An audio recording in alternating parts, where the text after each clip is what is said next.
Hey, so I'm back, obviously, and I'm back just to ramble on.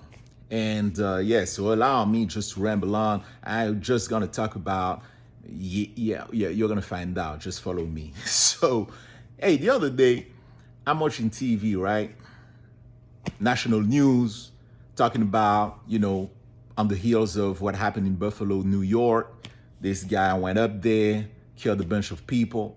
And so obviously, this is open season to talk about the right to bear arms, as usual, Second Amendment. And evidently, some start talking about what mental illness. It's always the fault of either the person or the fault of the weapon, right? Okay, so we already know the debate. But here's the thing.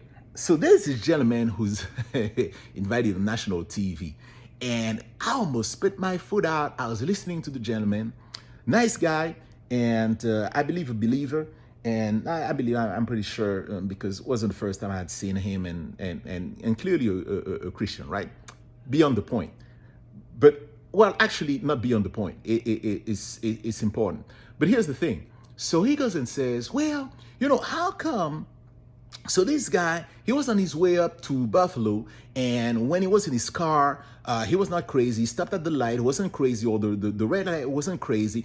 He was not crazy the whole time prior to the shooting.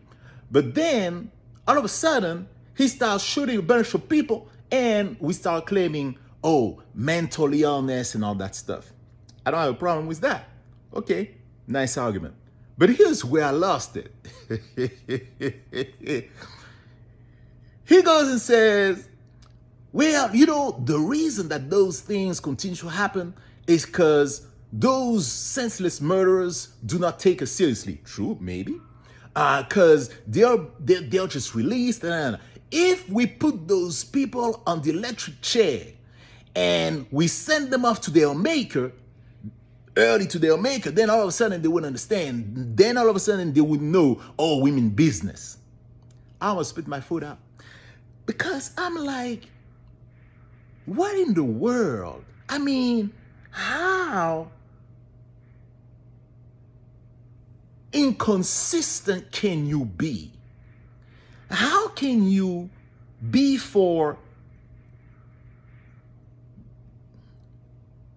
pro-life, against abortion, life of the baby, the fetus, and all that, and in the same breath say, hey, I'm gonna send you off to your maker, to your make early? What?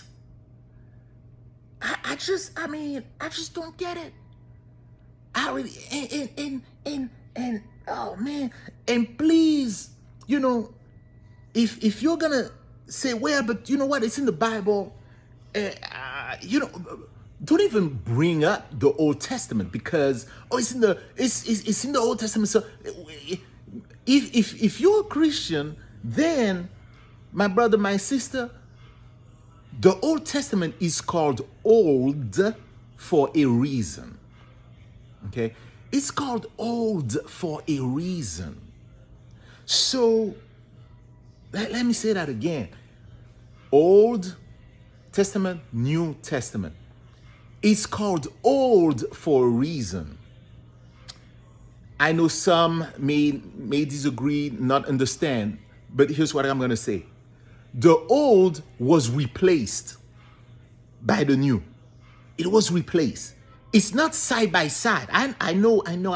You have a Bible, you open your Bible and you see the Old Testament on your left and the New Testament on your right, and it's in the same book. Therefore, they go together and both are relevant, and there is no difference except for maybe one page in the middle, but they should all be, everything taken at face value and all. Okay, so I'm just saying, there is the old, there's the new.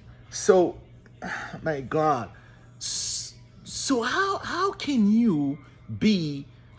And first of all, if this act, this mass shooting, is like senseless, horrific, like egregious, like you're not sending him off to his maker anyway. Just let's just get that out of the way, because if you believe in hell, then you're probably not sending him off to his maker. You probably mean to say that you're sending him off to hell, if you believe in hell, right? So that's for one, or that's for two, I don't know. But it's like, I mean, Jesus, for example, when he was taken to be murdered, because that's what happened, he was taken to be executed, to be murdered. There was that guy who was an accomplice, basically, who was part of the crowd that was taking him away. And that guy got his ear cut off by a guy who was a zealot, right? Who was very zealous for Jesus, and Peter. And Jesus turns around and tells Peter, hey, don't do that. And don't you know that if you live by the sword, you're going to die by the sword, and blah, blah, blah. And so he heals, Jesus in the process healed the man who was taking part in taking Jesus to his trial and murder, right? So he heals the man.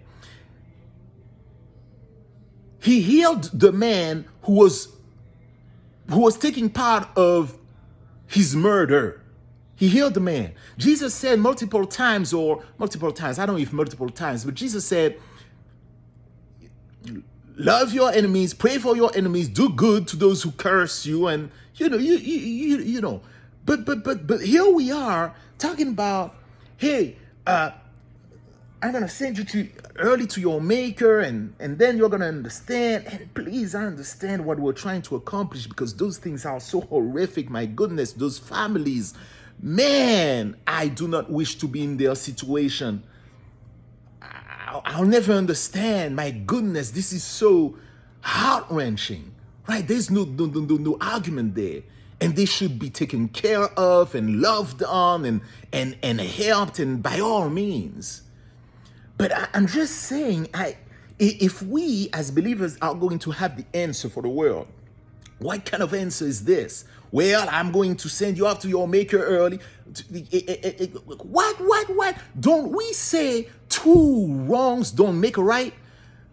Well, yeah, two wrongs don't make a right. But when it comes to that kind of stuff, well, I forget that. Two wrongs make a right, right? So which one is it? Two wrongs make a right, or two wrongs don't make a right? Which one is it, right? And I don't understand how. I mean, we're supposed to be looked up to, and with answers, and the best answer we can come up with is, hey, we're against abortion and we're pro-life, but you know what? This case, we're gonna send you off to your make early. In this case, yeah. I'm going to kill you too, because if you kill this guy, then I'm going to fix the problem by doing the same thing you did by killing you. You shouldn't have killed this guy, so I'm going to kill you too. So I'm going to, perpetuate that cycle, right? Basically. And Jesus is saying, break the cycle, but we say, no, we're going to continue it. Yeah. I'm as you can see, I'm pretty worked up because I mean, I kid you not, I was not expecting the guy to say that. I'm just minding my own business, eating, and I almost spit my foot out. I mean, so yeah. So if I mean, actually, you are not pro-life. Actually, you are for abortion. You just don't know you are for abortion. Yeah. You are for abortion. You just don't know it. Because if that guy who shot all those 10 or 12, however many people he shot in that grocery store, if you knew that guy when he was in his mom's womb, if you knew he was going to kill those folks, well, we might just get him early. Let's just get him out now, because we know what he's going to do in 30 years from now, right? So you just took your time. Instead of dealing with the guy while he was in his mom's womb, you just took your time. The same way, like, apparently the FBI, they did not cross the T's and dot the I's. They didn't dot their I's because, they were told about it, but, they interviewed the guy. They didn't realize that they didn't, So basically, you're the same way. It's like, well, we're just a few minutes late, or maybe just a couple of decades late, and we're just gonna send him off to his maker now, because we need to make an example out of him. People need to understand that we mean business. So yeah, we could have taken care of him when he was in his mom's womb, but we didn't know. We didn't know because he looks so cute. Oh, he's so nice. Oh, we just didn't know. Had we known, we would have taken care of business right then and there. So you're actually for abortion. You just don't know that you are. Because it's that kind of same spirit, right? That kind of same spirit. Oh, you just don't. Oh, well. No, it's not the same thing, because this baby has not done anything. Well, the guy who Paul, he had murdered a bunch of people. He had persecuted and killed a bunch of people. The church, innocent people, the saints in the church and the holy people. Well, that Paul guy, his name was Saul. He was killing a bunch of people, but God saw fit to forgive him. If we can use that term. Hey, Paul, no, that's not the way, because, God said, well, do good to your enemies, love your enemies, pray for your enemies. So God sees that guy who kills a bunch of Christians. He's like, Paul, don't do that, Paul. You know why you have no problem with the electric chair, that injection stuff? Because you believe in hell. Because you believe in retribution. You believe that God is going to get even. That's why you have no problem.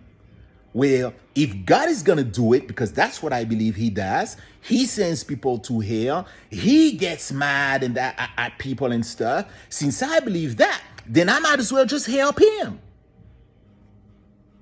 Right? Because if he sends people to fire, to some, like burning like fire good, well, hey, I'm his son. Can't guilt me for sending people early. Well, also that brother, he was sending him off to his maker, but he probably meant down to hell. So I'm done. And yeah, I'm done. Well, obviously, you guys can see I'm worked up a little bit, Some will say, oh, I'm not used to that tone, Olivier, Well, you're not, and I'm not used to that tone unless something really bothers me, So I would say it with a little bit of humor. Nevertheless, I mean every bit of thing that I said. Okay, so that's it. Until next time. Bye-bye.